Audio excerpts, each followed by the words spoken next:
Let us begin with a slow walk down the streets of Macomb, Alabama. It is the early 1930s. There isn't much to do in Macomb, and that is just fine. It's a small town where people speak slowly, and time itself seems to nap under the weight of summer heat. The streets are dusty. The houses are spaced apart with wooden porches and rocking chairs that creak slowly in the shade. Sometimes you hear the buzz of a fly. Sometimes only silence. People in Macomb know each other. The days don't rush by, they float. Scout Finch, the little girl who tells us this story, lives in a quiet street with her older brother, Jem, and their father, Atticus. Their house is ordinary, with a screened porch and the smell of old books. It gets very hot in summer. She wears overalls, not dresses, and prefers to climb trees and read anything she can get her hands on. Some say Boo Radley eats squirrels. Some say he watches through the window. He is fascinated by Boo Radley. Together, the three children play quiet games and talk about Boo.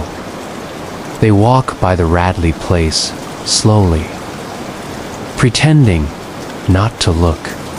Sometimes they dare each other to get close to the house, but mostly they keep their distance. The children lie on the grass, looking at the sky. Clouds drift slowly. Nothing really happens. The world spins gently.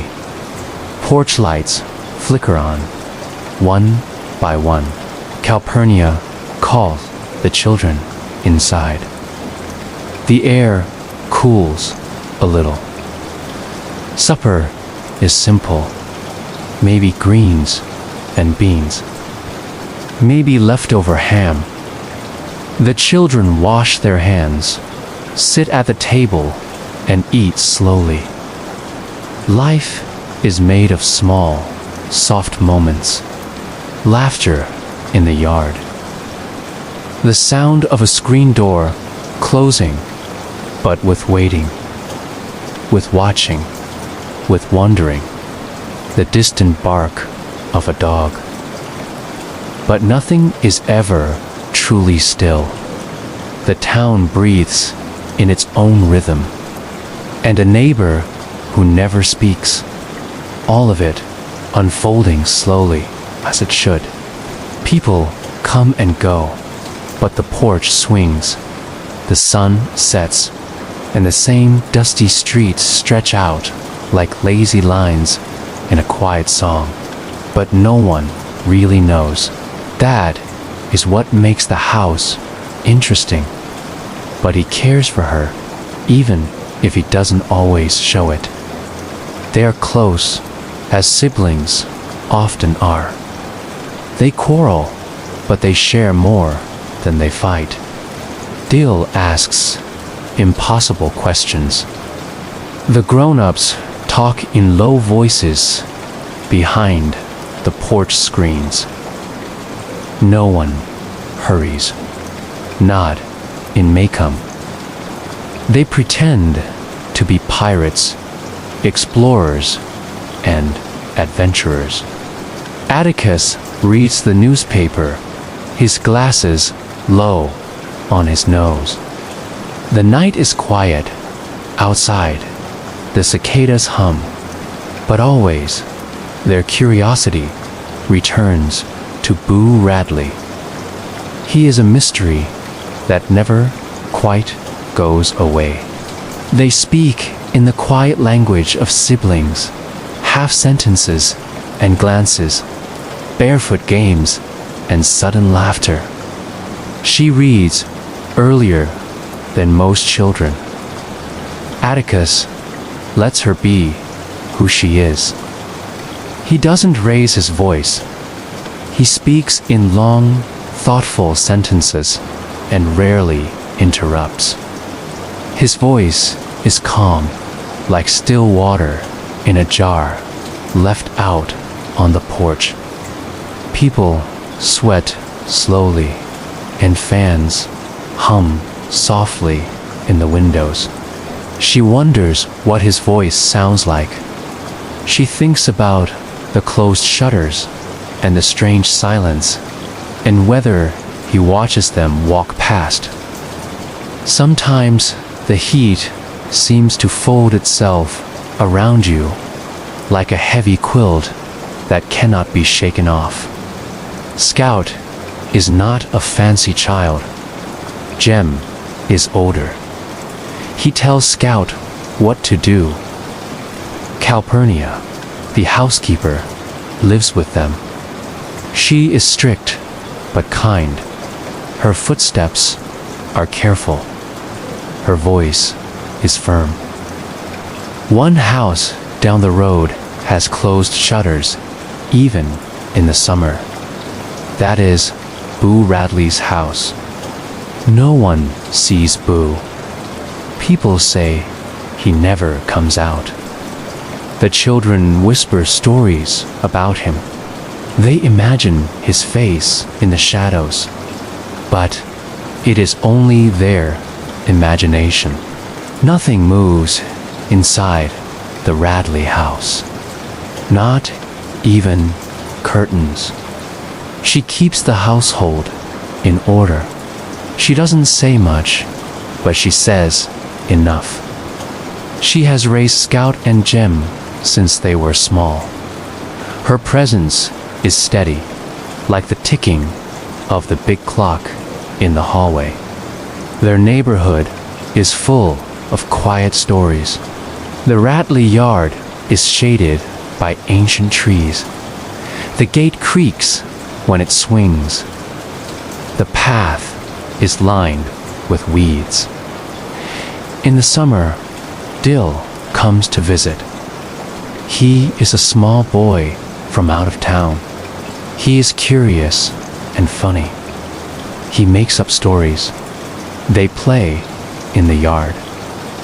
They reenact scenes from books. There is a stillness to these days. School is out. The afternoons are long. Scout watches ants. Jem draws in the dirt with a stick. When the sun begins to lower, shadows stretch across the street. After dinner, Scout reads. She curls up with a book, her knees pulled close. Jem listens to the radio. Scout thinks about Boo Radley before she falls asleep. She imagines him walking slowly through the house. She wonders if he is lonely. She doesn't know it yet, but this story, the one she is telling us, begins not with action. ... That's the charm of it. A slow story about slow days where everything seems still, and so we begin here. In Maycomb, a town without rush. A girl with questions. When summer ends in Maycomb, it does so slowly. The heat doesn't leave right away. It lingers like the smell of cut grass. She thinks that is a good thing. But Miss Caroline, her new teacher, does not agree. Miss Caroline is from the city. She does not understand Maycomb children. But at school, reading early is not rewarded. Scout feels confused. The classroom smells like old wood and chalk. The desks squeak when they move. A large alphabet hangs above the blackboard. The windows are high and wide, letting in soft light. She wears bright red nail polish and speaks with a sharper tone than Scout is used to. How some wear suits and glasses, and some don't have enough food. She doesn't like being told to unlearn what she already knows. The lessons move too slowly, or sometimes not at all. The teacher talks, and Scout watches the trees outside the window sway in the breeze. She doodles in her notebook. She daydreams about running through fields with Jem and Dill. But they all sit at the same table, and the meal goes on. The sunlight is slanted now, lower in the sky. In the fading light, the street turns soft and orange. The world feels far away, where problems are shared, where silence is not empty, but full. Miss Maudie is one of the kindest neighbors. She wears a straw hat and has a way of speaking that makes everything feel easy. Somewhere, a train whistles far away. She thinks of Miss Caroline and Walter Cunningham. She thinks of syrup on collard greens. She thinks of the way Calpurnia's hands felt strong and sure when she scolded her. She tells Scout that it's all right to be different, even if others don't understand. Scout doesn't know exactly what she means either, but it makes her feel better. She meets Jem at the corner, and they walk the rest of the way in silence, unless there is something important to say. Scout doesn't like it, but she goes back inside when the bell rings. She tries to mimic the calm Atticus carries with him, like a jacket draped over his shoulders. He doesn't say much, but when he does, it stays with her. The Cunninghams are proud people. They don't take anything they can't pay back. Scout is punished, and she feels a lump form in her throat. When Miss Caroline learns that Scout can read, she frowns instead of smiling. She says Scout should stop reading at home. Scout doesn't know exactly what he means, but she nods anyway. His voice is gentle. It blends with the sound of the swing and the rustle of the leaves. No one is in a hurry. Some sit on their own porches and do nothing at all, just rock back and forth and look at the street. He invites Walter Cunningham to their house for lunch. Walter is quiet and polite. He pours syrup all over his meal, and Scout almost laughs. But Calpurnia takes her aside and tells her to be respectful of guests. It is a quiet moment, but an important one.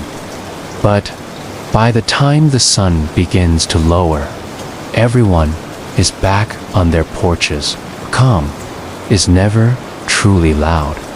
The mornings are still warm, but the evenings grow cooler. The crickets sing a little louder at night.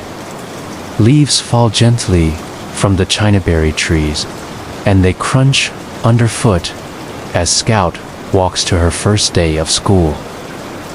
Scout is excited, but unsure. She has already taught herself to read. This makes no sense to Scout. At home, Atticus reads to her from the newspaper and from thick books with long words. he never says she is doing anything wrong. At recess, Scout tells Jem about her trouble. Jem listens, but shrugs. He says, "That's just how school is." Later that week, Scout gets in trouble again. This time, it's because she tries to explain why Walter Cunningham won take lunch money from Miss Caroline. Jem tries to make her feel better. After lunch, the day drifts by. Scout thinks about how different people are. Scout goes back to school each day, but it feels like a chore. When the bell rings, she walks home slowly. Her shoes scuff along the sidewalk. At home, the porch is the center of the evening. Atticus sits with his book. The children play quietly. The porch swing creaks as someone shifts their weight. The porch in Macomb is more than wood and nails. It is where stories are told. Sometimes neighbors pass by. They tip their hats or wave a slow wave. Scout listens to the crickets and watches moths swirl around the porch light. One evening, Atticus tells her that people often fear what they don't understand. On Saturdays, the town gets a little busier. People visit the courthouse square. Men sit on benches and talk in low voices. Women carry paper bags filled with groceries. One afternoon, Scout sees Miss Maudie working in her garden. That night, Scout lies in bed with the window open. The curtains move gently with the air. Somewhere, a dog barks. And then, like every night, she falls asleep. Slowly, gently, in me come. Even the days that seem big feel quiet by nightfall. And the porch is always there, waiting. Autumn in Macomb is gentle. The air becomes cool and dry. The leaves crunch softly beneath the children's feet. School continues, but Scout no longer expects it to make much sense. So, the next day, they walk back by the tree. There is another item. 2 Indian head pennies, old and worn smooth by time. They shine a little in the sunlight. She goes because she must, but her real lessons come after school. On the walk home, in the questions Dill asks, in the way Jem thinks before he speaks. One day, as Scout walks past the Radley house, she notices something in the knothole of a tree. It is a small, shiny box. Inside is a piece of gum, just one, carefully wrapped. She waits, then slowly unwraps it. The gum smells sweet. His hands in his pockets. He does not speak. Scout watches him. She says nothing. She sniffs it first, then tastes it. Later, she tells Jem he is concerned. He tells her not to eat things she finds, but he is curious too. They begin to check the tree every day. The gifts continue. A ball of gray twine, Q. Two carved soap figures, shaped like a boy and a girl. They linger, they wait, and sometimes they end before you understand them. A quiet, distant friendship that asked for nothing in return. The drops tap softly on the roof. The windows fog. Scout lies in bed thinking about the soap carvings. The world turns gently, one quiet second at a time. School continues, but Scout no longer expects it to make much sense. She goes because she must, but her real lessons come after school. On the walk home, in the questions Dill asks, in the way Jem thinks before he speaks. A ball of gray twine, two carved soap figures, shaped like a boy and a girl. No one else would care enough to leave such careful treasures. A tarnished medal, a broken pocket watch on a chain. Each item feels personal, thoughtful, as if the giver knows them, sees them, but no one is ever there. Only the hollow knot in the tree. Only the wind rustling the leaves above. Jem asks Mr. Radley why he did it. Mr. Radley says the tree was sick, but Jem knows better. The tree was strong. He had touched its bark. It had felt alive. She remembers the little girl figure with her dress and round eyes. She remembers the little girl figure with her dress and round eyes. She wonders who made it. She wonders why they stopped. She wonders who made it. She wonders why they stopped. And sometimes they end before you understand them. No one else would care enough to leave such careful treasures. Mr. Radley says the tree was sick, but Jem knows better. The tree was strong. He had touched its bark. It had felt alive. The world turns gently, one quiet second at a time. So the next day, they walk back by the tree. There is another item, two Indian head pennies, old and worn, smooth by time. They shine a little in the sunlight.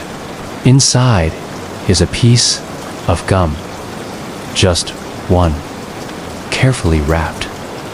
She waits, then slowly unwraps it. The gum smells sweet. She sniffs it first. A quiet, distant friendship that asked for nothing in return, then tastes it. A tarnished medal. A broken pocket watch on a chain. Each item feels personal, thoughtful, as if the giver knows them.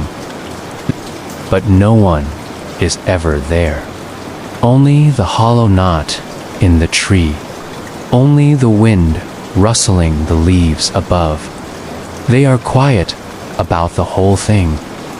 It is their secret, their mystery. The children begin to wonder if the gifts are from Boo Radley. It seems possible, as no one else could be watching so closely. They never take more than what's offered. They never leave anything in return. They are quiet about the whole thing. It is their secret, their mystery. Then one day, the hole is filled with cement. Just like that, the giving ends. Jem asks Mr. Radley why he did it. Jem stands quietly by the tree that afternoon. Sometimes you don't need to speak to understand. That night, it rains. The house is quiet. Everyone is asleep. Outside, the tree waits in silence, its branches dark with rain. In Maycomb, mysteries do not rush to reveal themselves. Scout doesn't know it yet, but this gift-giving was a kind of friendship. And though the knothole is sealed, the feeling remains. As the rain falls, the children sleep. The tree stands still. Autumn in Maycomb is gentle. The air becomes cool and dry. The leaves crunch softly beneath the children's feet. One day, as Scout walks past the Radley house, she notices something in the knothole of a tree. It is a small, shiny box. Later, she tells Jem he is concerned. He tells her not to eat things she finds, but he is curious too. They begin to check the tree every day. The gifts continue. The children begin to wonder if the gifts are from Boo Radley. It seems possible. No one else could be watching so closely. They never take more than what's offered. They never leave anything in return. Then one day, the hole is filled with cement. Just like that, the giving ends. Jem stands quietly by the tree that afternoon, his hands in his pockets. He does not speak. Scout watches him. She says nothing. Sometimes you don't need to speak to understand. Scout lies in bed, thinking about the soap carvings. The house is quiet. Everyone is asleep. Outside, the tree waits in silence, its branches dark with rain. In Maycomb, mysteries do not rush to reveal themselves. They linger. They wait. Scout doesn't know it yet, but this gift-giving was a kind of friendship. And though the knothole is sealed, the feeling remains. As the rain falls, the children sleep. The tree stands still. Winter in Maycomb is not cold by northern standards, but it is cold enough for scarves and coats. The wind moves through the trees like an old man searching for something he forgot. The air smells of smoke and pine. Chimneys puff gently across the rooftops. One night, the air grows colder than usual. It feels strange, a little too still. Scout wakes in the dark to find Atticus gently shaking her shoulder. Jem takes her hand. They walk out into the cold. The street is filled with people standing silently, watching as flames rise into the sky. Firemen arrive and work quietly. Water sprays. Ash floats like feathers in the night. The fire crackles and spits, but no one says much. He says they must go outside. Miss Maudie's house is on fire. It creeps over her like a slow fog. She rubs her hands together. That's when Atticus notices something odd. A blanket wrapped around her shoulders. A warm woolen blanket she doesn't remember picking up. Scout grabs her coat, but in her sleepiness, forgets to put it on properly. He tells it all in a soft voice, as if waking from a dream. Miss Maudie's house glows orange.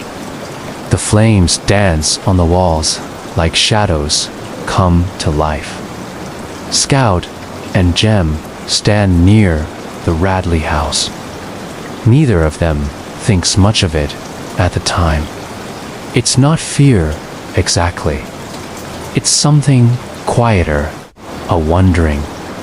Someone stepped outside in the freezing air, crossed the street without a sound, and placed it around a little girl's shoulders. They are too busy watching the flames, their eyes wide, their breath curling into the cold air. Time feels slow and thick. She says she wanted more room for her flowers anyway. She smiles and says, always wanted a smaller house and a bigger yard. Miss Maudie stands in front of her house, or where her house used to be. She wears her wide hat and work gloves. A strange, waiting kind of quiet. Everyone is watching, holding their breath. Faces are lit by orange and yellow light. She moves with care, pulling up broken boards, already thinking of spring. She speaks kindly to neighbors. She dusts soot from her rose bushes. They can hear the pop of burning wood, the occasional shout, the spray of water hitting the roof. But mostly, it is quiet, but the warmth remains. The memory of kindness, quiet and unnoticed, is sometimes the warmest thing of all. Atticus gathers the children and brings them back home, and the night goes on, slowly, gently, without rush. But inside, all is still. Scout keeps touching the blanket. Inside the warm house, Scout begins to feel the cold. Maybe he smiled when he saw her. Maybe he wished he could say something. Atticus asks her where she got it. She doesn't know. She strokes the fabric, the edges, the stitching. Someone thought to keep her warm. Someone who never speaks. Someone who leaves gifts in trees. Jem stands nearby, frowning, thinking hard.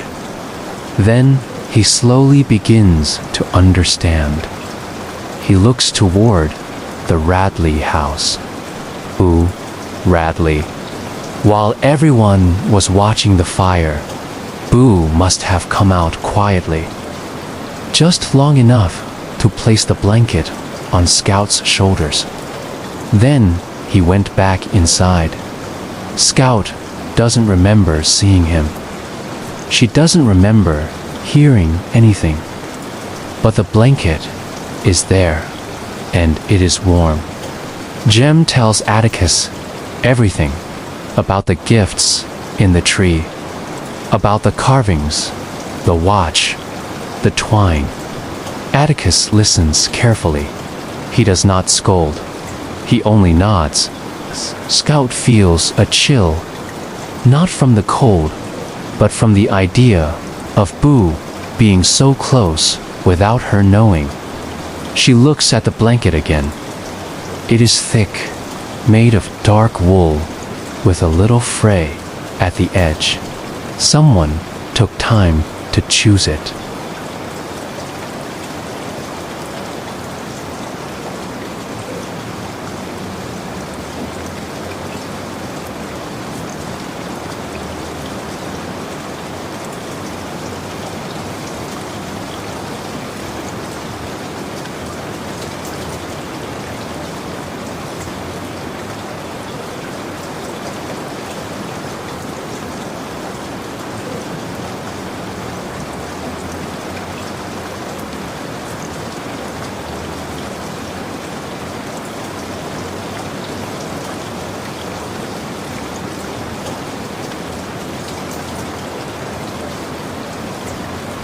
That night, Scout lies in bed and thinks of the blanket.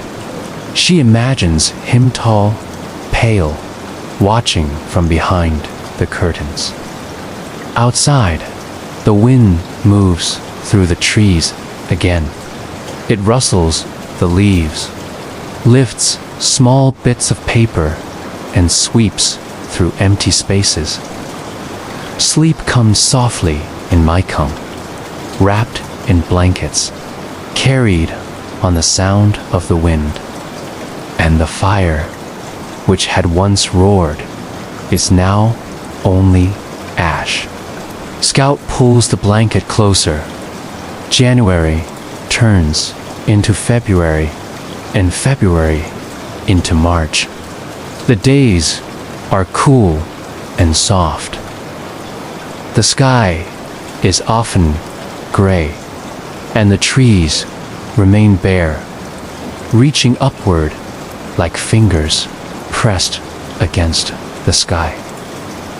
At the Finch house, everything moves slowly like syrup poured on a cold plate. And that he's been accused of something serious. But Atticus says everyone deserves a fair trial. He says it gently while putting down his newspaper or tying his tie. Scout begins to hear things. He says, fighting with fists is not the way. He says, courage is doing the right thing, even if you know you're going to lose. But the words settle into her like dust on a windowsill. Some of them are kind, some are not. Scout doesn't understand why people would be angry at her father for helping someone. But the words come anyway. Whispers, Calpurnia cooks quiet meals. Atticus reads by lamplight. The radio hums softly in the background. Maybe he's scared. Maybe he's tired. Maybe he's just waiting. Looks. Even children at school repeat things they've heard at home. In whispers, in passing, words she doesn't fully understand. People in town are talking about Atticus. They say he is defending a man. He loosens his tie, washes his hands, eats quietly. There is no talk of work, only small things. The weather, a story from the paper, a question about school. Just in the way her heart settles a little when she watches him walk down the street. Briefcase in hand, shoulders straight, not fast, not slow. It stands tall and still with its white pillars and wide steps. She believes Scout should act more like a young lady. Scout tries, sometimes, but mostly she just listens. And sometimes that change begins not with shouting, but with quiet footsteps toward the courthouse. It seems to wait, like the rest of the town, and she knows he will keep walking forward, no matter how heavy the road becomes. She counts the stars until she forgets what number she is on. Scout looks at the door and wonders what will happen inside. Maybe the sound of distant footsteps in the hall. She wonders what Tom dreams about. She wonders if he knows her father is trying to help him. A man some people believe should not be defended. His name is Tom Robinson. Scout brings him a cup of tea. He thanks her and pats her head. His hand is warm and steady, but the air feels thicker, more watchful, like something is coming, something just around the corner. Scout doesn't know much about Tom Robinson yet. She only knows that he's a black man. A soft trill that fades and returns. People talk. Katakas answers slowly, in the way he always does. Each word is weighed before it is spoken, like stones placed gently on water. One day, a boy calls Atticus a name, a slow, sharp word. It stings, though Scout doesn't fully know what it means. She tries to fight him. Her fists move fast, but her thoughts move slower. She is angry, but mostly confused. People speak of it while buying flour, while sweeping their steps. Some speak in anger, others in fear. Some do not speak at all.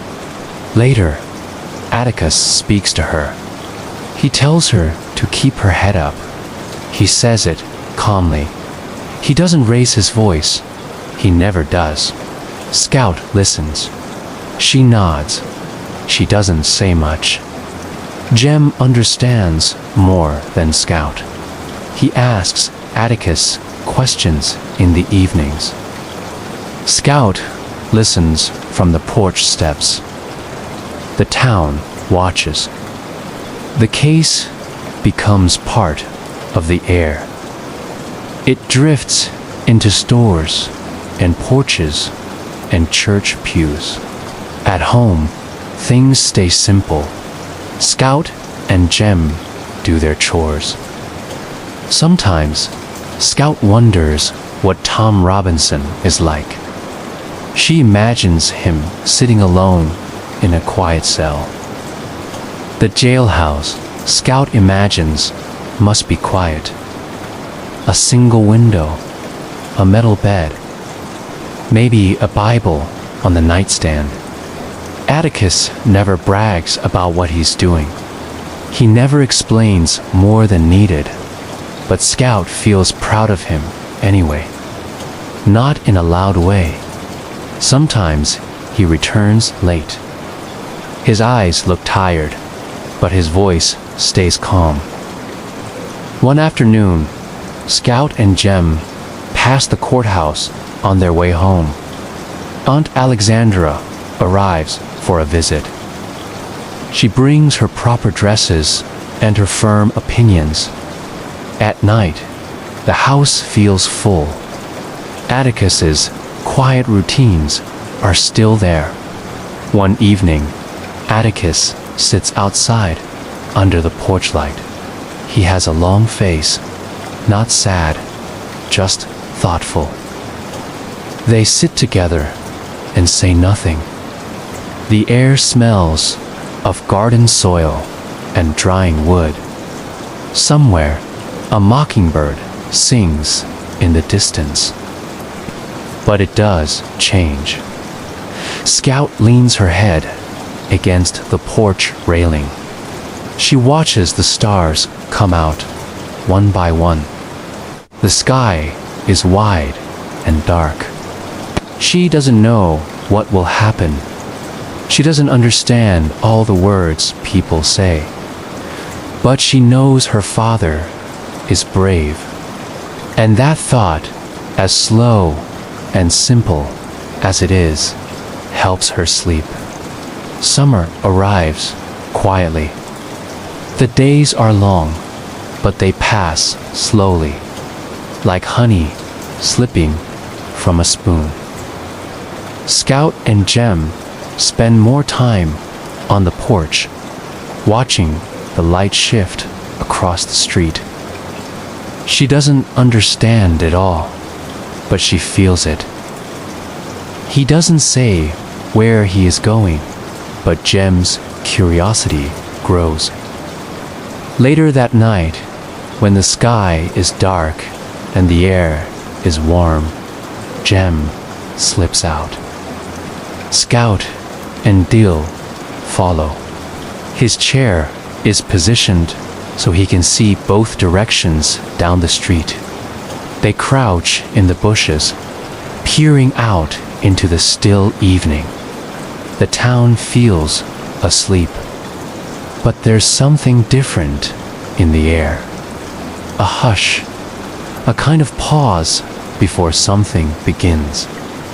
He isn't reading, he's just waiting. His hands are still, his face is calm, but he doesn't raise his voice. He looks at Jem and then at Scout. There is something heavy in his eyes. The men look at the children. The tension softens.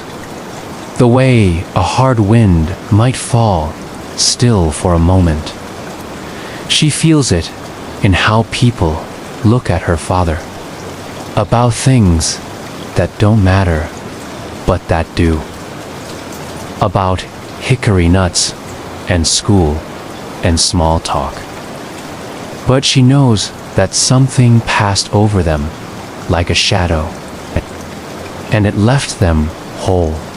A dog crosses the road slowly and vanishes into the shadows. She looks up at him, and for a moment, he says nothing. The stars blink overhead. Somewhere, a dog barks, once, then nothing. And sometimes, it comes when a little girl steps out of the dark and says hello. Then he tells them to go home. His voice is soft but firm. It glows faintly against the walls. They do not eat. They only go to bed. And how their neighbors nod slower, speak softer, or sometimes not at all. They walk away without saying much. Only footsteps remain, fading into the dark.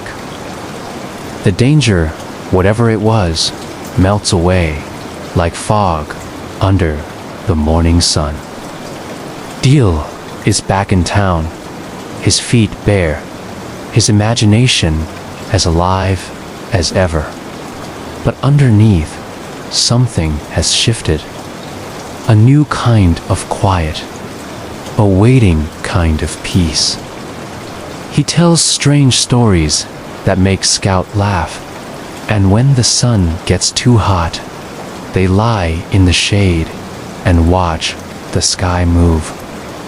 She can still see the porch light of the jailhouse. She wonders if Tom Robinson saw what happened. She wonders if he is afraid.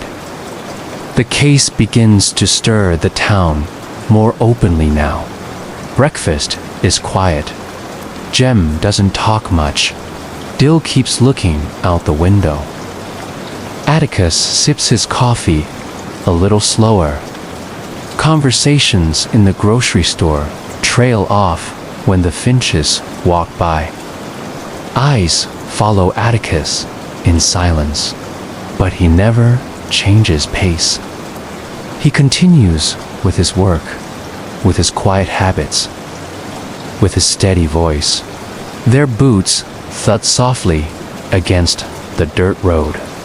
They stop in front of the jail. Atticus looks up. Scout notices the difference.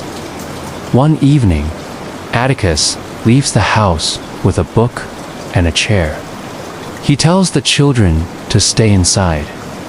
They walk through Macomb's sleeping streets. The houses are still. The trees hold their breath. They find Atticus sitting outside the jailhouse, alone. A single light glows above the door. The children hide nearby. The night deepens. The crickets quiet, and then quiet footsteps. A group of men approaches. They don't walk quickly. Scout doesn't understand everything, but she feels the change in the air. Her heart beats faster. Her breath catches. She steps out without thinking. Jem follows, and Dill too. They walk into the light. Atticus is surprised. His face tightens slightly. Scout recognizes one of the men. Mr. Cunningham. She speaks to him. Her voice is soft. She talks about his son.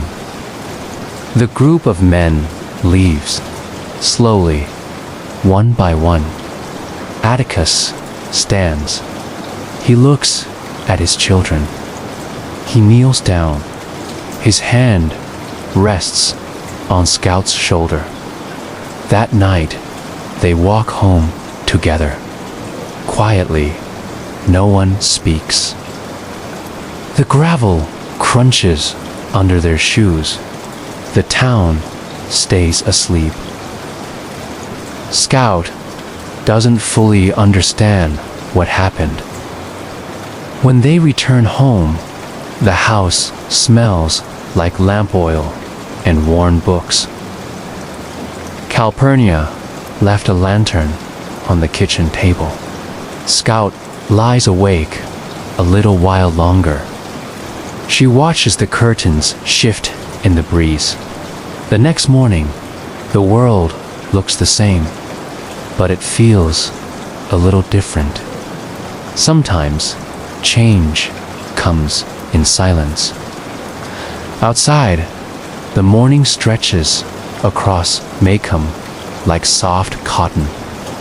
The air is still. The courthouse in Maycomb is a building full of echoes. The floorboards are smooth from years of feet. The ceiling is high. Fans spin lazily above the courtroom, their slow rhythm ticking time. They are welcomed by Reverend Sykes, a kind man with a low voice and gentle eyes. The children sit still, watching. The air inside is thick with summer heat and the quiet shifting of people in wooden pews. His papers are neatly arranged. He does not fidget. He only waits. The trial of Tom Robinson has begun. The town gathers like moths to a dim light. Some come out of curiosity. Some come out of habit.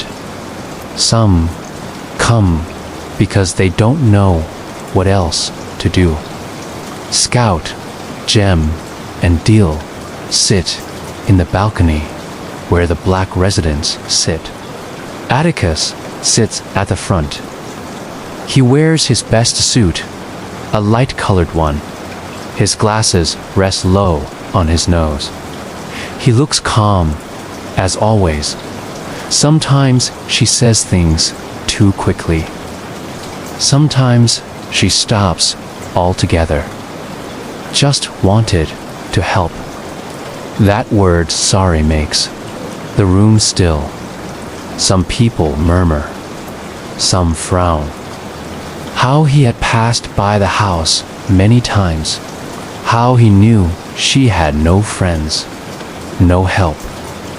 How lonely she seemed. One of Tom's arms is shorter than the other. Useless, really. From an old accident, he lifts it, slowly, so the jury can see. Of how all men are supposed to be equal, he does not shout. He does not beg. He only speaks, carefully, respectfully. He only asks for truth. Quietly, kindly, slowly. He offers her a glass of water. He calls her Miss Mayella every time.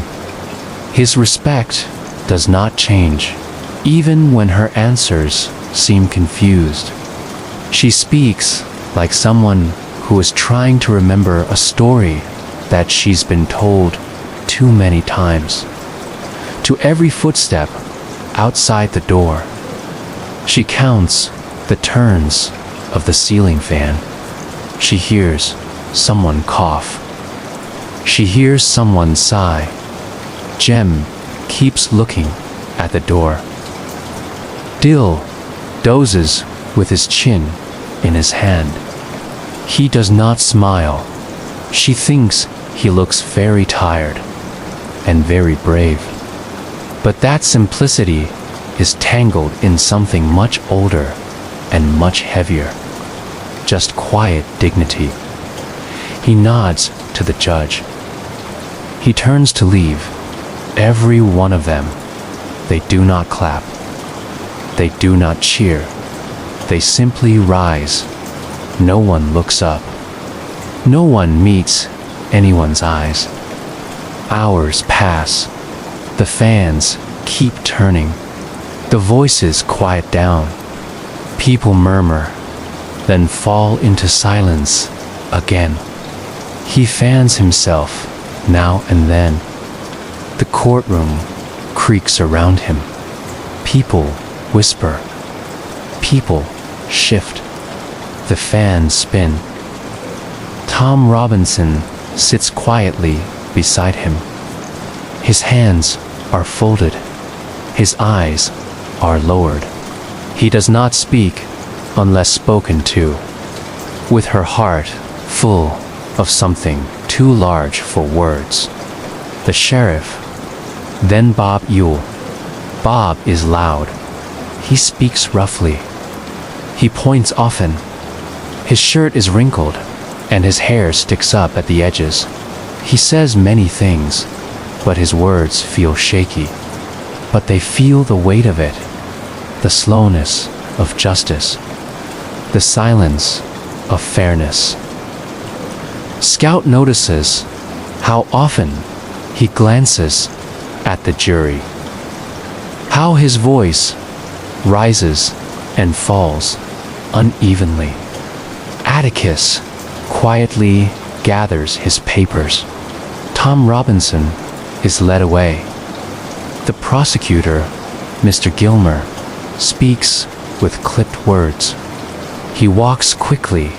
His face is pale and stern. He looks often at the jury. The judge is old. He leans back in his chair, listening. One by one, witnesses speak. Then Mayella Ewell. She is young. She looks nervous. Her hands twist in her lap. She glances often at her father. Her voice shakes. Atticus is gentle when he questions her. His voice is steady. He does not press too hard. Scout watches. Jem watches.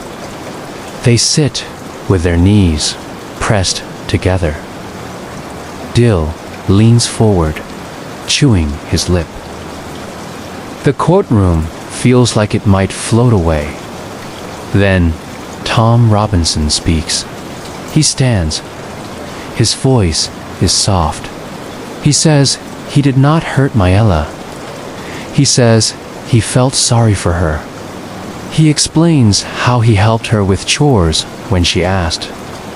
Atticus asks questions. He lays out the facts. He shows the jury that Tom could not have done what he was accused of doing. The facts are clear, but the courtroom does not breathe easy. Atticus stands to speak to the jury.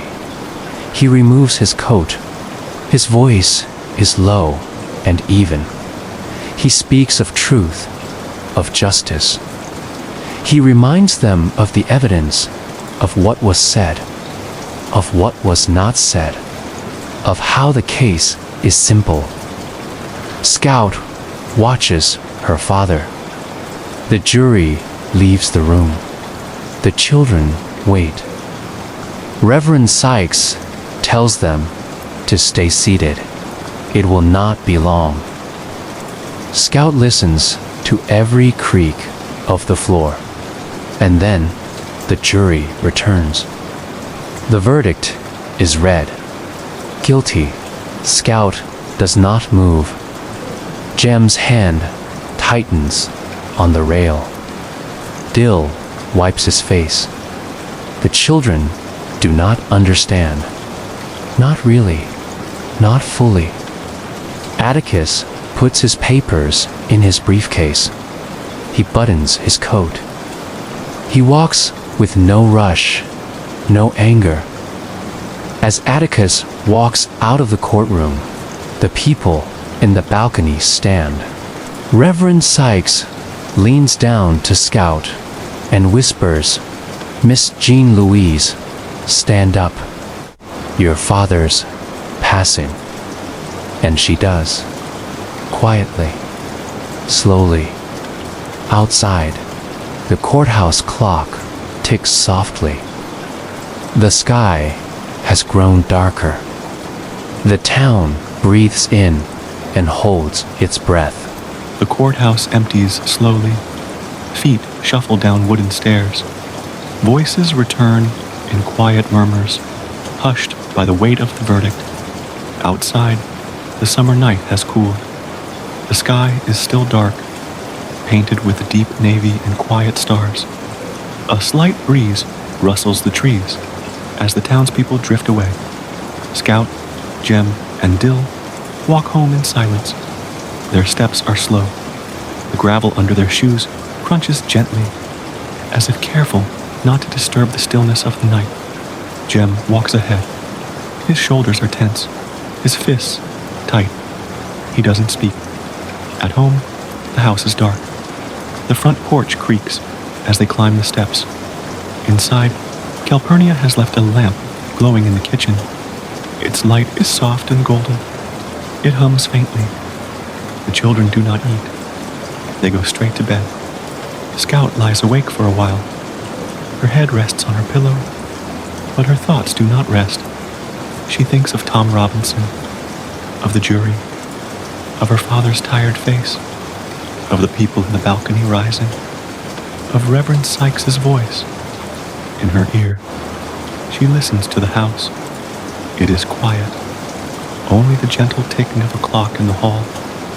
A faint rustle as someone turns in their sleep.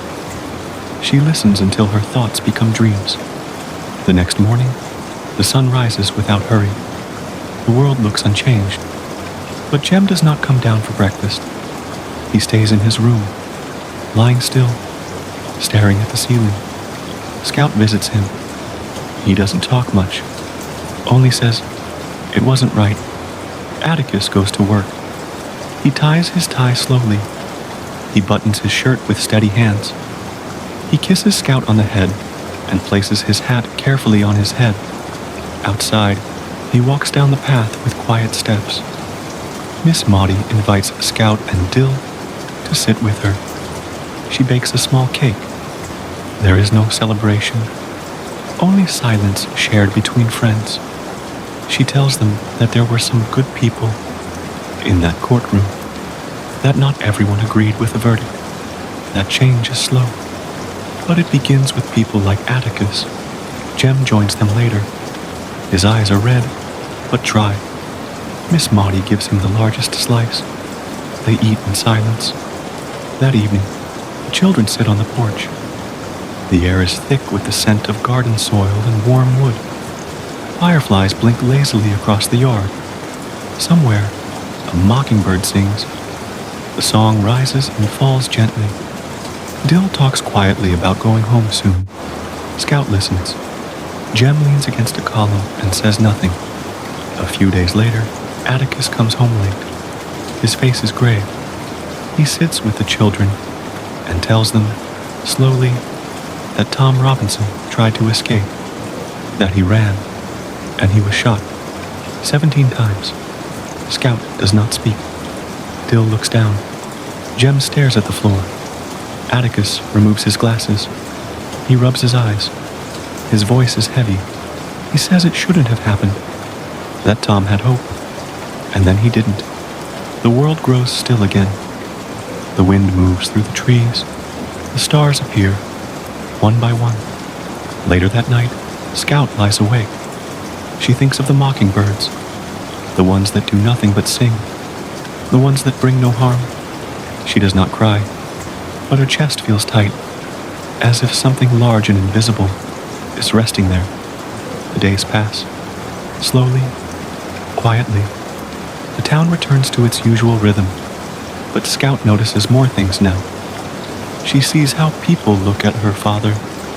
She hears how names are spoken. She feels the weight behind simple words. Summer fades into the softer tones of early fall. The sky grows lighter in the mornings.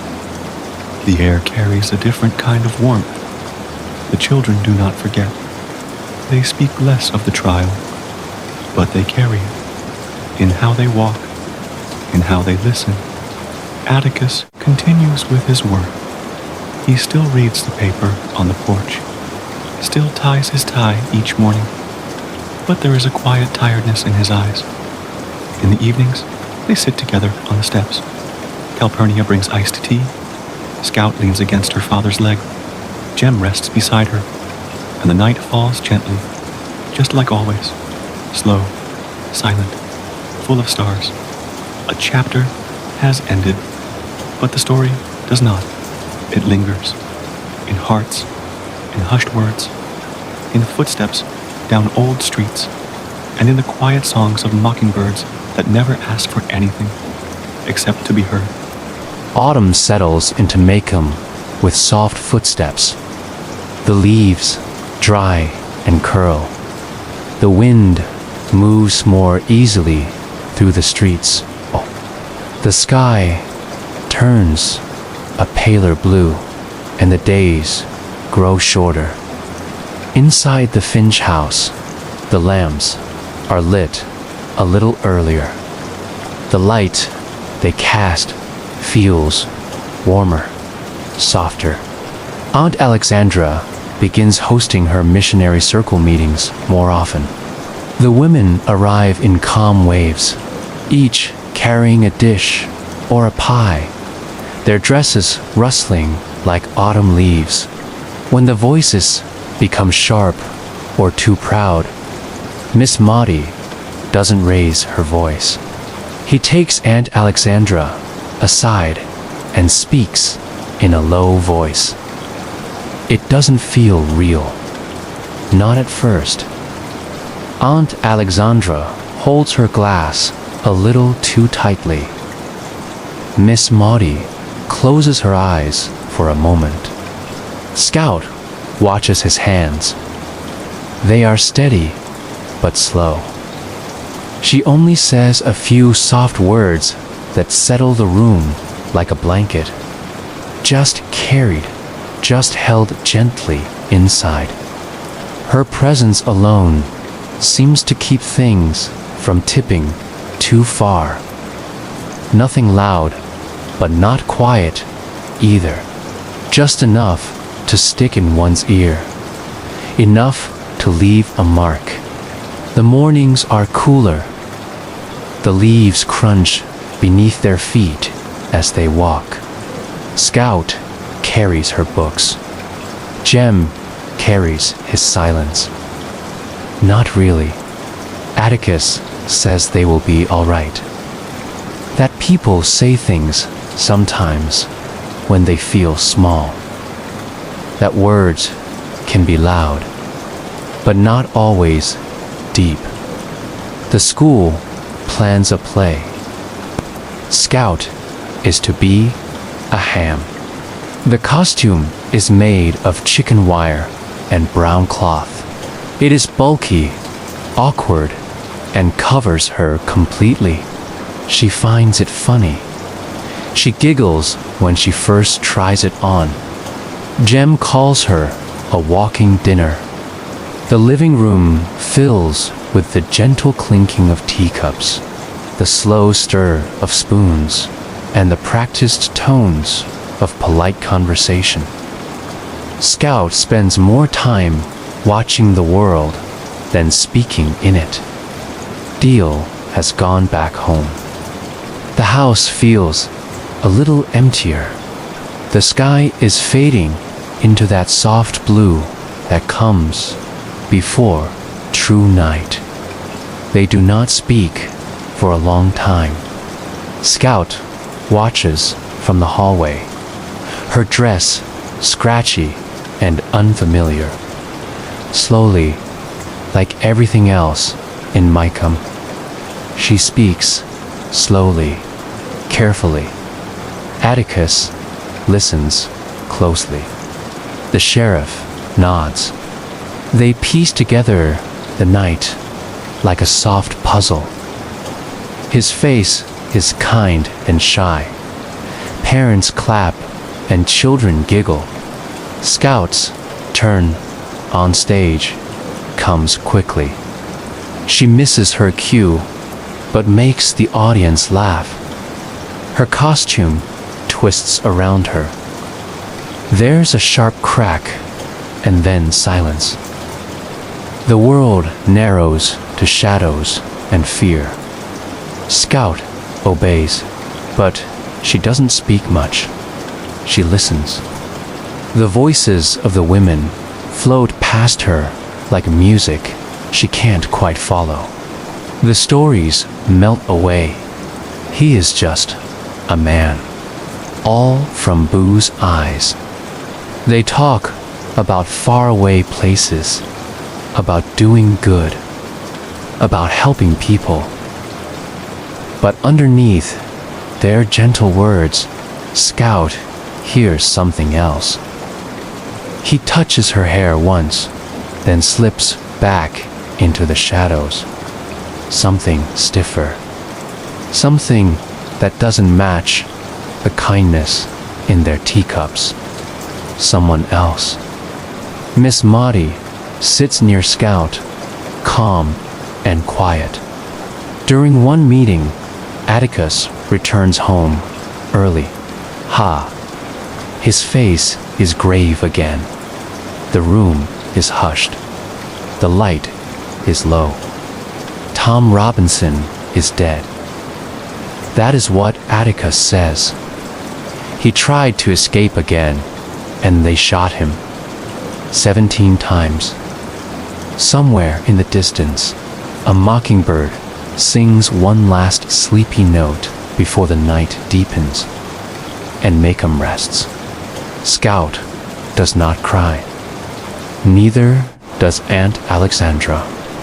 They both sit back down with the missionary circle. Their words return to cream and sugar. Their tones stay sweet. But something inside the room has shifted. It is softer, more fragile, like glass after a crack.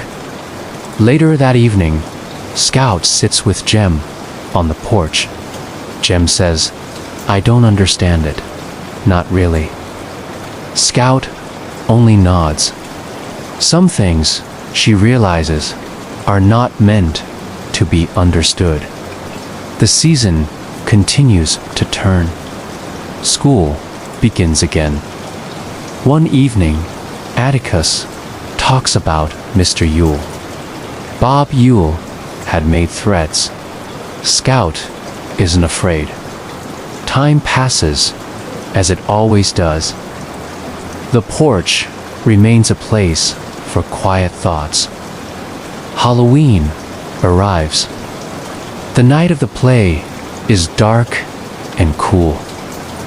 The auditorium smells of old wood and costumes. Laughter fills the room. After the play, Scout and Jem walk home. The path is quiet. The night deep. Crickets sing softly around them. The trees rustle above. Scout's costume makes it hard to see, hard to hear clearly, but she feels something, a change in the air, a closeness. They are followed. There is a struggle, sounds that don't make sense. Jem shouts, "Gout!" falls, and then someone lifts her, gentle, careful, carries her home. She smells soap, sweat, old wood. She feels arms strong, but unsure. Not Atticus. When she wakes, she is in her bed. Atticus is there. So is the doctor. So is Hecate, the sheriff. Jem's arm is broken, but he will heal. Scout tells them what she remembers. Hecate explains. It was Bob Yule. He attacked the children, but someone stopped him. Someone saved them. Scout turns her eyes to the corner of the room. There stands a pale man, quiet. His arms hang loosely at his side. It's Boo Radley, the man from the porch, the quiet house, the gifts in the tree, the blanket on a cold night. Scout looks at him, not afraid, only curious, only full of quiet wonder. She takes his hand, leads him to the porch. The night is calm. The stars look down gently. She stands on the porch and looks out, just like Boo must have all those years.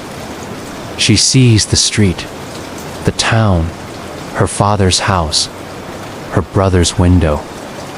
And then she turns and says softly, "Thank you." Boo nods. And the town, once again, goes still. The porch creaks behind her. The trees sway slowly. Scout stands on Boo Radley's porch a while longer. The wood beneath her feet is soft from years of rain and sun. The boards groan gently as she shifts her weight. Not just tonight, but always.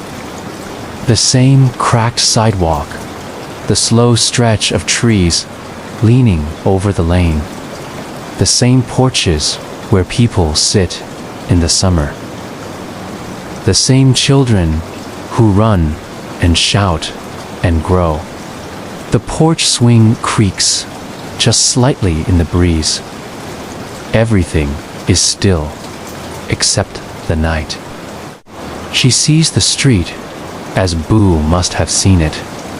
The thrill of imagining Boo's eyes behind the curtains, the dares to touch the house, the running feet and held breaths, seeing her walk to school, watching Atticus sit on the porch with his paper, watching summer arrive and fall, fade, all without a word, just quietly noticing.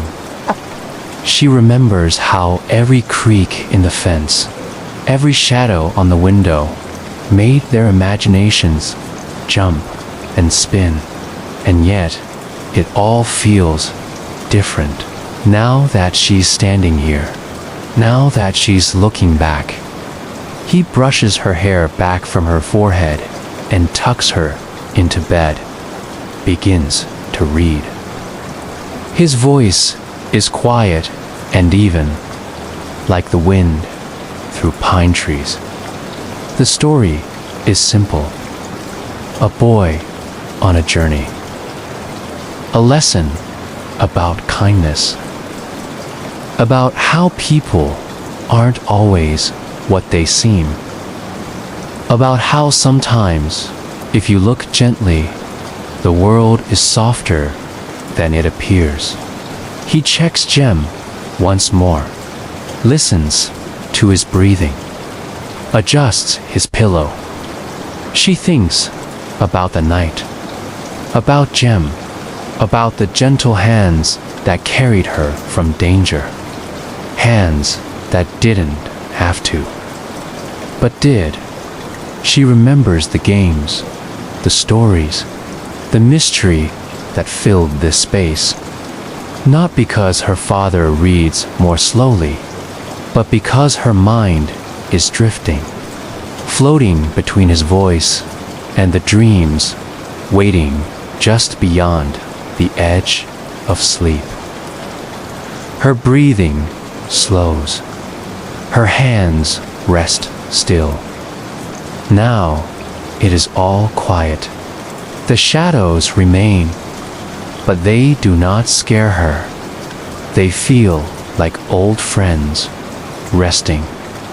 The door shuts softly behind him, as if the wind had closed it.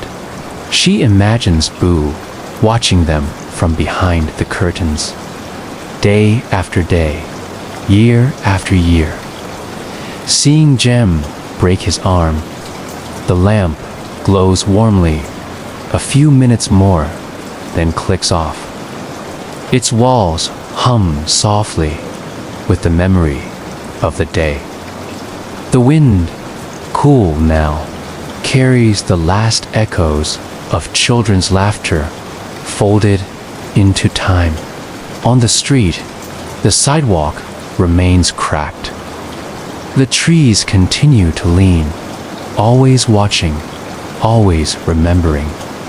He stays a while longer, sitting in the chair, watching her sleep, as if listening to the dreams of a small town that never quite stopped growing. Its feathers puff in the breeze. Its head tucked beneath its wing. She turns slowly, then steps inside with Atticus. Boo doesn't speak. The town is still. Street lights cast soft pools of gold on the sidewalk. A dog barks far off, then stops. Somewhere, a screen door creaks. A breeze rustles through a hedge. Their footsteps echo lightly in the hush. Scout moves slowly. Her feet make small sounds against the earth. The house is dark when they return, but inside, the lamp in the living room still glows. It casts long, slow shadows on the floor. A tale remembered, a tale whispered, a tale that, in the quiet of night, helps you close your eyes. It does not end. It only grows quieter, softer, like the hum of a lullaby. Calpurnia has left a blanket folded neatly on the couch. Everything is in its place. The house, like the town, is resting. Atticus helps Scout out of her ham costume. He doesn't rush. He picks up a book, sits beside her. Scout's eyes begin to close. The words come slower now. Before she closes her eyes for the last time that night, she says, "He was real nice." Atticus replies, "Most people are Scout when you finally see them." The room goes quiet. His voice fades. Outside, the leaves rustle lightly. A nightbird sings a few tired notes. The house settles deeper into silence. Scout sleeps, and Maycomb too closes its eyes for the night. On the Radley porch, nothing stirs. The shadows lie long and gentle. A mockingbird rests on a branch nearby. It does not sing. It simply waits. And so, the story settles like dust on old books. The porch creaks once more. The trees stand tall. The stars blink softly. The mockingbird does not move, and Maycomb sleeps again. Time slows in Maycomb as fall gives way to winter. The days are shorter now. The light is cooler. Mornings begin with fog hugging the ground, and chimneys give off long, thin trails of smoke. He no longer wears a sling, but his movements are careful. Scout watches him from the porch, sometimes the way he ties his shoes slowly or carries his books a different way. He's quieter now, more thoughtful, less likely to argue, more likely to wander off in silence. Evenings are marked by the turning of pages, the soft clink of forks against plates, the brushing of teeth, the creak of bed frames. The sidewalks are scattered with leaves, dry and brittle, curling at the edges. The quiet in the town seems deeper than before. He sits on the porch with the newspaper folded across his lap, glasses low on his nose, of the blanket on her shoulders, of Boo's quiet eyes. The dreams are not frightening. They are soft, like remembered lullabies. He listens more than he talks. He watches the street, the way it changes as the seasons pass. She listens, not for the plot, but for the tone, for the way his voice lifts and falls like breathing. Atticus points to the building and says, quietly, a place can hold more than lessons. It holds people's hearts, too, or the distant call of a train. She imagines the sound stretching through cotton fields and pine woods, touching porches and windows and sleeping faces. Jem's arm heals little by little. The air nips at her nose and fingers. Her shoes scuff gently against the gravel road. Sometimes she walks with friends, sometimes alone, but always with her thoughts like invisible companions. She hums sometimes as she works, the sound light and constant like the ticking of a soft clock. The shutters remain drawn, the door always closed. But she never runs anymore. She walks slowly. Sometimes she smiles. It feels like a secret that was told with care.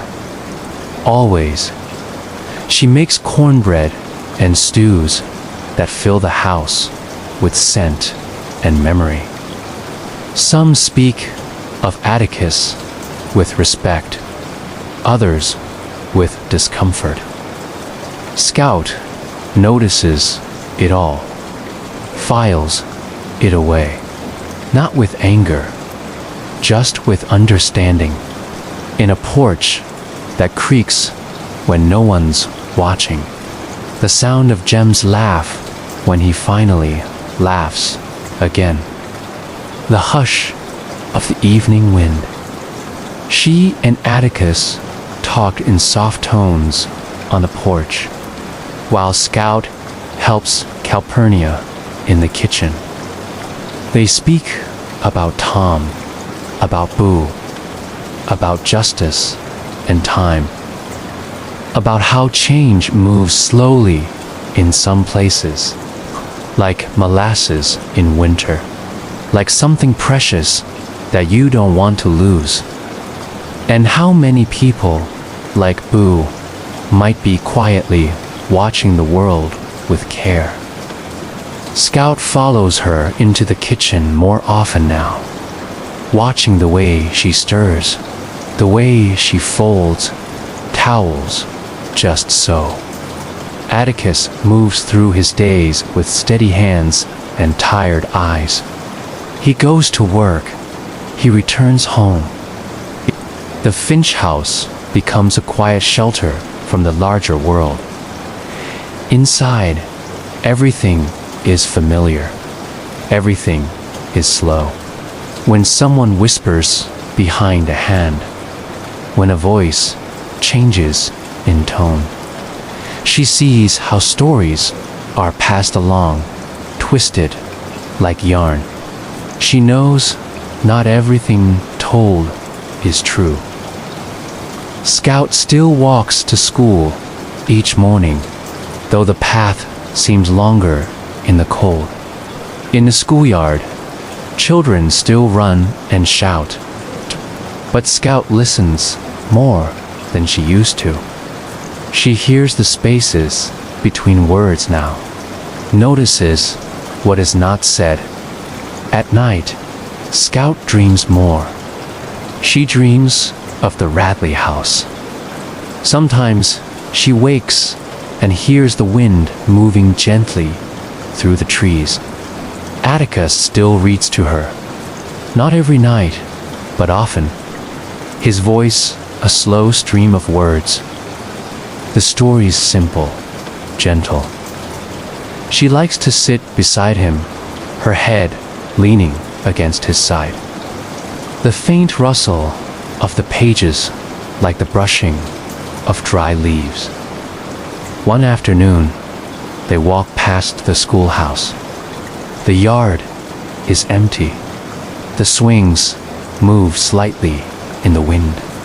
Scout doesn't answer, but she thinks about it for a long time afterward. Miss Maudie visits again as the holidays approach. She brings a pie.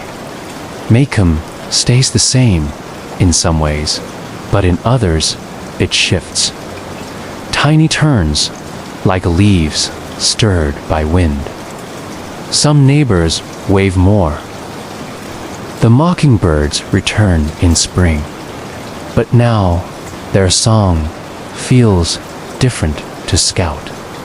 Not just sweet, but meaningful. I know left behind. And sometimes, on very quiet afternoons, she walks past the Radley house, because now she knows she's seen. The house doesn't feel like a mystery, and she carries it with her.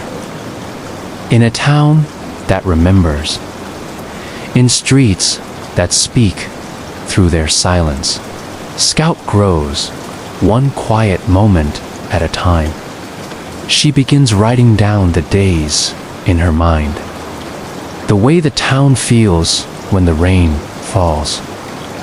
She notes the little things, the way Calpurnia straightens the tablecloth, how Miss Maudie waters her plants even when no one sees, how Atticus never forgets to say goodnight. She begins to wonder about other people's porches, what they see, what they hold. And the story continues softly beneath the sighing trees of Maycomb. The winter days arrive slowly. Each morning, the light lingers behind gray clouds, and the air carries a different kind of hush. There are fewer birds in the trees now, and the ones that remain perch quietly, fluffed and watchful. Frost appears on rooftops and along the edges of windows, painting soft white outlines like lace.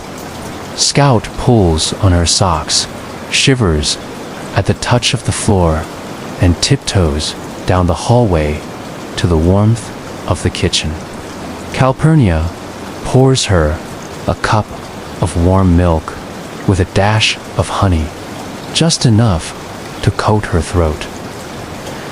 They sit quietly together, no rush, just the two of them and the quiet hum of the house waking up. Scout wakes up, bundled in extra blankets. The room is cold at first, but warm with familiar smells, wood smoke, old quilts, and something sweet baking in the kitchen. Calpurnia has already been up for hours, moving softly across the floors, hands busy, feet sure. The stove crackles gently. Scout curls up in the big armchair with a book that Atticus gave her. The Radley house looks the same, as always quiet, closed, but now it doesn't seem as mysterious. Scout thinks of Boo as a neighbor, not a shadow, as someone kind, as someone who once gave her a blanket and carried her home. Sometimes she reads aloud. Sometimes she listens while Atticus reads. And sometimes they all sit together in a comfortable silence, the fire snapping softly in the hearth. The mornings are slow. How much she still doesn't understand, but how much she now holds quietly in her heart. Scout wakes up to the sight of it through her window, the soft glow of morning reflecting off white rooftops and quiet lawns. She runs to Jem's room, and for once, they both laugh without words.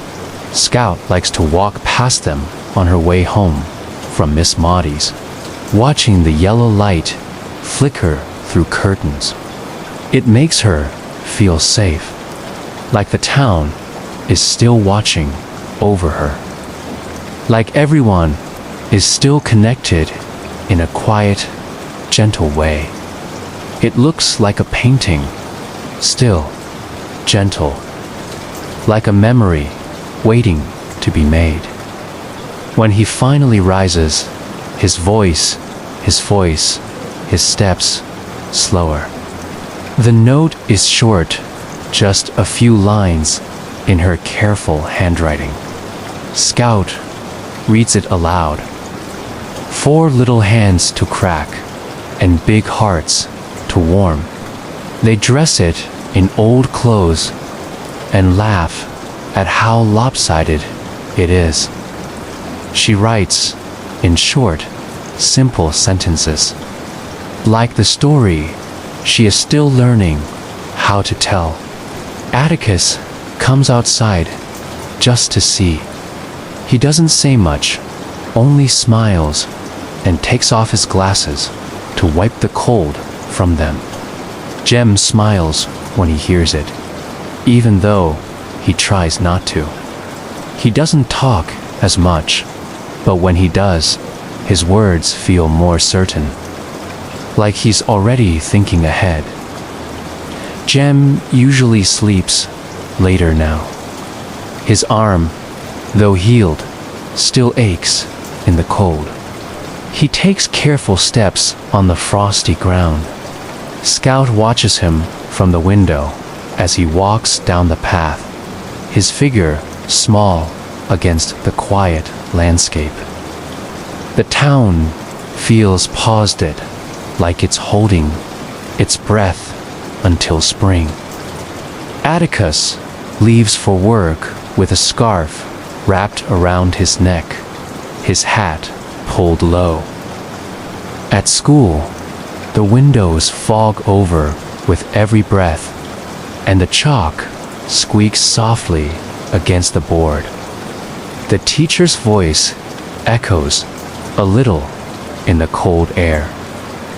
Scout's handwriting has gotten neater. Her thoughts stretch further than before.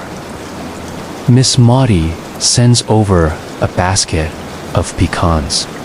She always does in winter. In the evenings, the family gathers by the fireplace. The flames cast long, flickering shadows on the walls. Outside, the streets are almost always empty. The trees are bare now, their branches thin and still. She wonders if he hears the fire at night, if he sees the light through their windows. She hopes so. One night, snow falls, just a thin layer, barely covering the ground, but enough to make everything look new.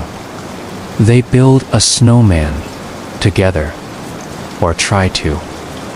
There isn't much snow, so they mix it with dirt to shape something sturdy. Later, Scout stands on the porch, again, looking out at the snow-covered street.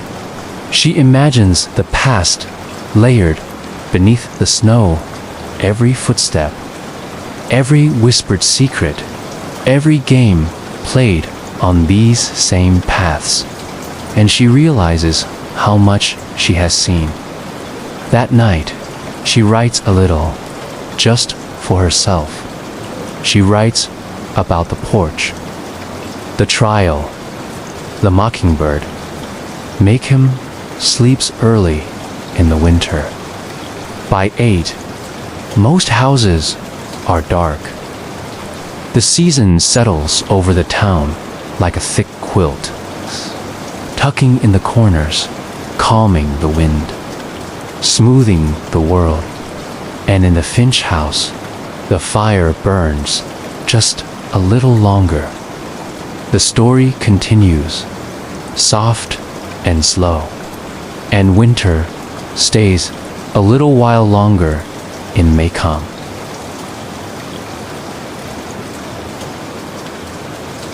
Spring returns to Maycomb with gentle steps. The cold loosens its grip, and the sun rises a little earlier each morning. Pale green buds begin to appear on the trees, shy and small at first, then slowly unfurling.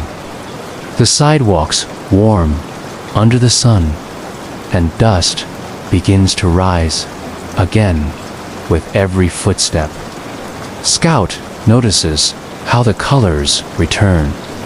The soft pinks of flower petals, the blue of the sky between clouds, the bright yellow of the dandelions that grow between fence posts. It's like watching the town breathe in after a long yawn. Jem stretches more when he walks now. His strength is coming back, and he's more himself with every week. Down the same roads, past the same trees, past the same porches. Everything looks familiar, but feels changed. The same way Scout feels, older, maybe, but also softer around the edges. Sometimes Scout joins him, her small steps falling into rhythm beside his. It feels taller in the fading light. A bird flies past, its wings catching the last gold of the sun. The hymn singing isn't loud, but it's steady. A hum that stays with her. The way it doesn't ask for attention. The way it just continues. She looks back at the school building once. The windows catching the light. The doors wide open. Children spill out like birds from a cage. Atticus reads something new. Jem puts his feet on the windowsill and leans back in his chair. Just a long, low pause. A breath. The evening drifts around them like the softest blanket. But Scout walks slowly, like she isn't in a rush, like she knows the road by heart. She picks at the little flowers growing there, arranging them in odd little bunches. Her fingers are stained green. The sun is high, but not harsh. It feels like the world has taken off its shoes. They don't always speak, just walk, listen, watch. Miss Maudie plants new flowers, just like every year. She bends at the waist with practiced care, her hands sinking into the soil. Scout helps sometimes, though she isn't much of a gardener. She likes the smell of it, those are, and water, and sun. The sun shines through the fabric, painting soft white waves across the grass. Scout holds the clothespins, passing them one by one. Neither of them says much, but the silence feels full, not empty. He doesn't say much about what happened last fall, but Scout can tell he still thinks about it when his eyes follow Boo's house a moment longer, or when he looks out the window during dinner, quiet. They begin taking long walks again, like they used to. One Sunday, they walk past Mrs. Dubosa's old house. The porch is still, and a new family has moved in.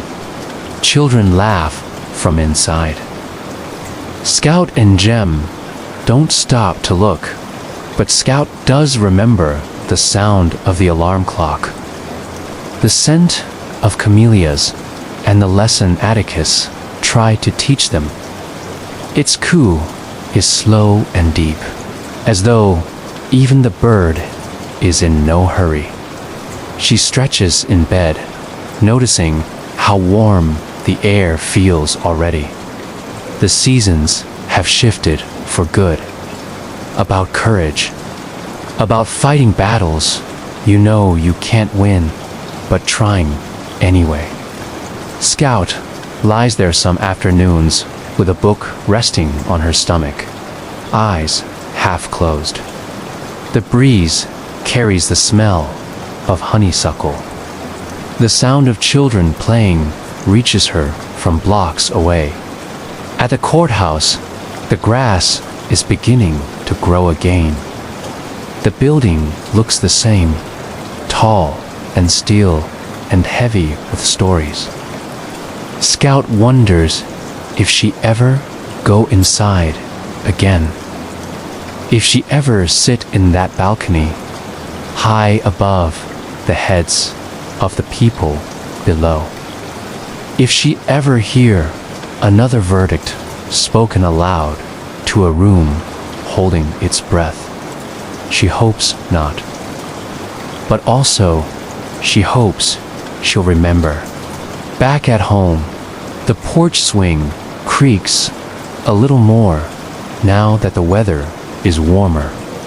Atticus begins to take his walks after supper again.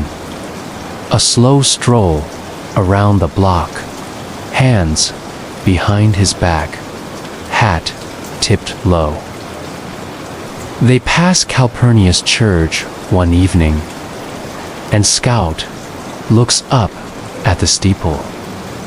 Spring brings life back to the Finch yard. There's something about that slow, quiet work that stays with Scout. On the last day of school, Scout walks home with her books under her arm. That night, Calpurnia bakes a peach cobbler. The smell fills the house. Scout feels something inside her settle. Not an ending, not a beginning. The next morning, Scout wakes to the sound of a dove outside her window. Later, she helps Calpurnia hang laundry in the backyard. The sheets flap gently in the wind. When the afternoon comes, she wanders to the edge of their yard, where the fence meets the path. The mockingbird is still singing, a low, warbling melody that never demands to be heard, but is always there if you stop and listen, and Scout listens. Her head tilts, her eyes close. Make moves gently around her, and the story flows on like wind between trees, soft and steady.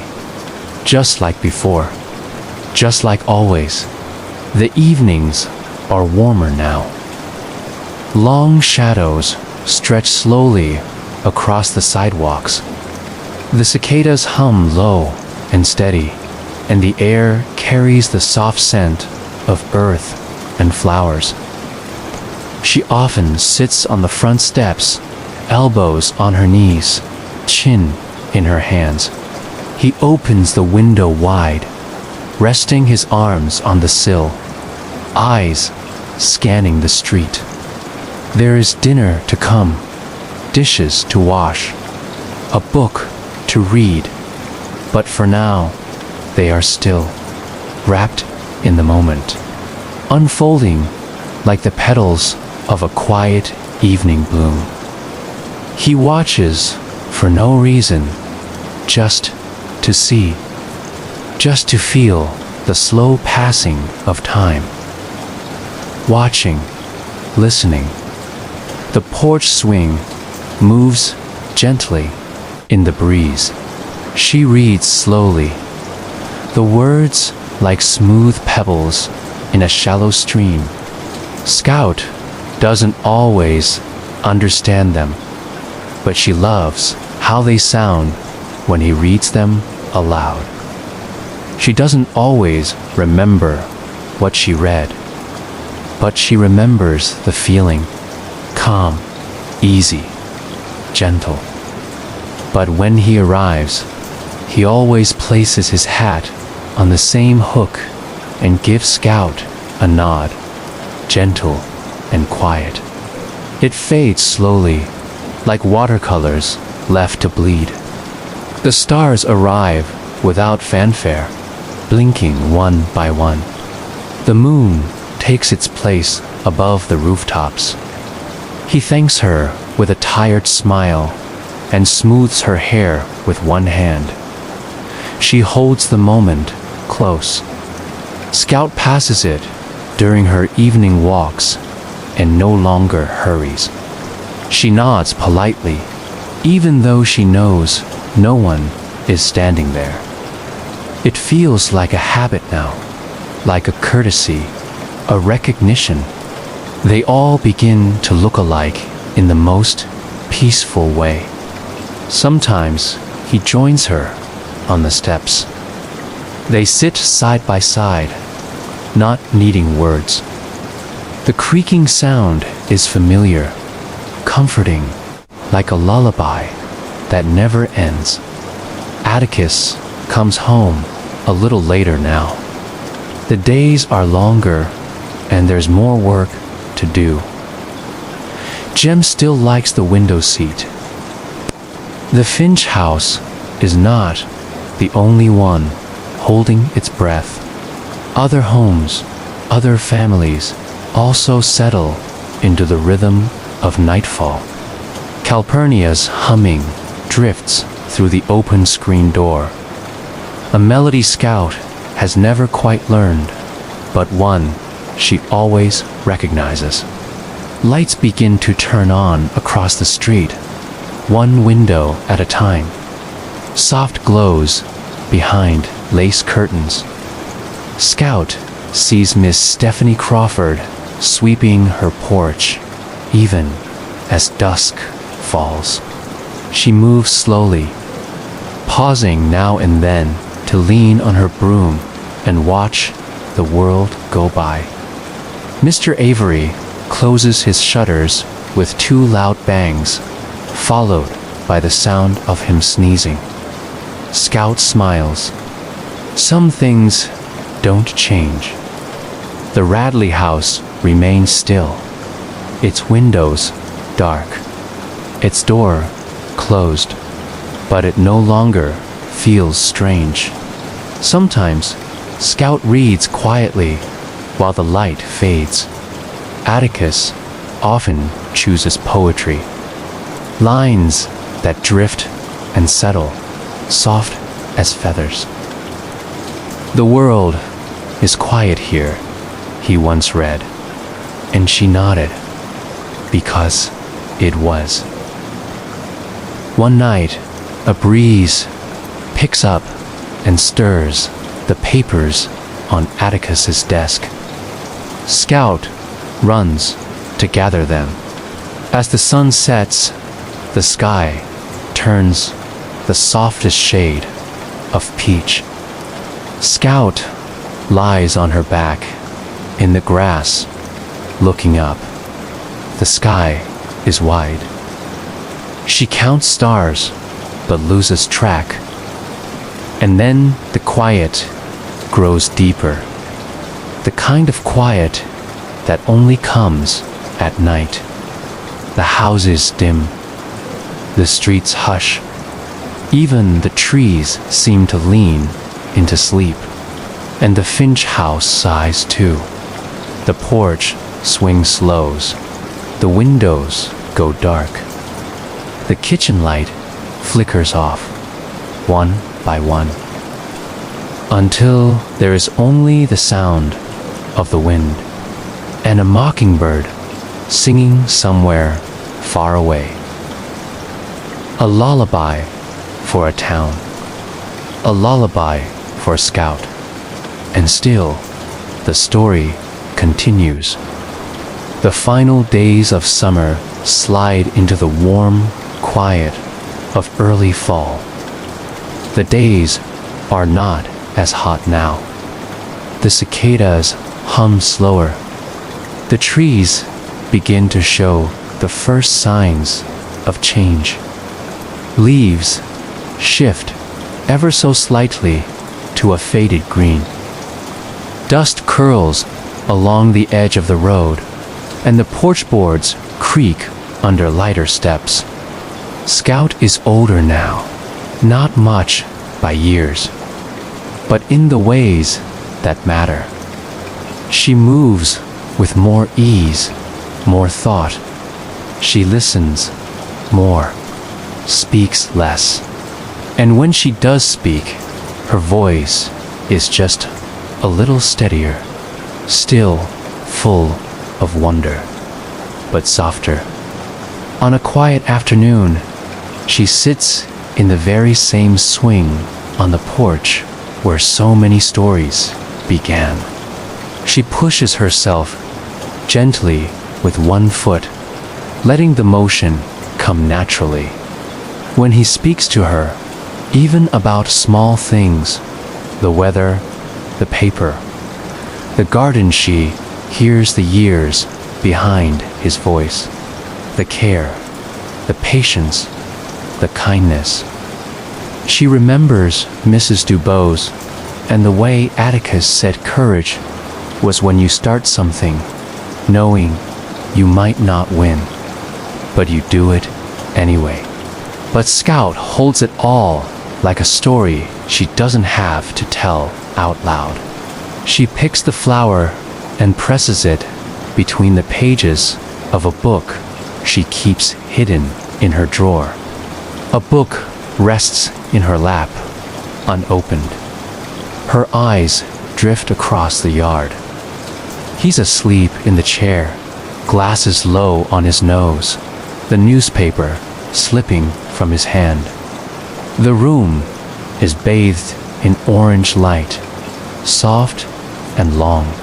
A pair of eyes behind the curtain, a pair of hands gently wrapping a blanket.